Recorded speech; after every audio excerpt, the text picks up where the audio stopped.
could you tell us what the importance of seeking mental health help is? Because a lot of people feel like distracting, thinking positive, or just sweeping it beneath the rug can help.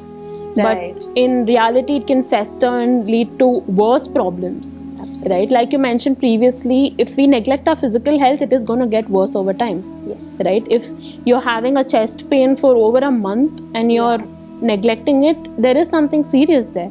Right. So similarly, even mental health is similar, right? Neglecting our mental health concerns if we are not able to sleep for a long period of time, if there has been a drop in our appetite for a long period of time. Yes. That is something concerning. Yes. So could you tell us the importance of seeking for therapy? Right. So why is it important to seek mental health help? Is because the symptoms of mental health issues are not obvious. If you have a physical issue, the body is blessed enough and it is equipped enough to show you signs, whether it is in terms of bleeding or pain. So even if you are having indigestion, you can know it is indigestion. But if you are having something that has a clinical underpinning, if you are dealing with or suffering with depression, what are the symptoms to look for?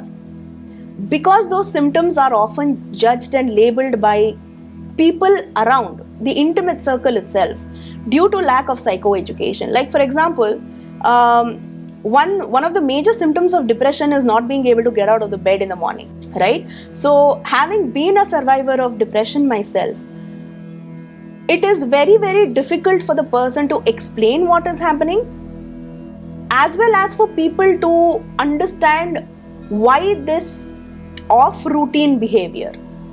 So they are often judged as lazy, they are often judged as reckless. Some people dealing with ADHD, for instance, if they are hyperactive, the hyperactivity is judged. If they are dealing with the inattentive type ADHD, they are called lazy, they are called forgetful.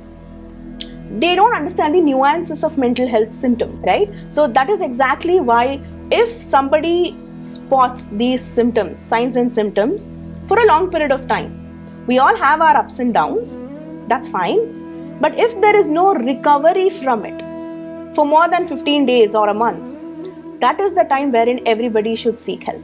Like you rightly mentioned, it is easier to spot physical symptoms than mental health concerns, right? Yes. With that being said, there is also a lot of stigma associated to people saying that they go to a therapist. So a lot of people feel that why do you need therapy in this age? Or a lot of people say your life is so perfect, why do you need therapy? What do you have to say about that? Well, firstly, perfection is a myth. Nobody's life is perfect. And it depends on the perception. What is your idea of a happy life, right? So we really cannot judge somebody's Instagram pictures, right? Today's world is a world of make-believe. It is very Instagrammy. So people don't post failures. People don't post stress, right? Because we are conditioned to follow toxic positivity. That also is leading to a lot of stress because you're suppressing so much. People think that suppressing is positivity. Distraction is the solution, but that's not. Mental health professionals are here to cut through these myths that there are certain things that require your attention. There are certain things that require your awareness. It needs to come out. Suppression is not the solution. So to help people deal with issues on a day-to-day basis in a healthy way, there are unhealthy coping mechanisms that are doing the buzz.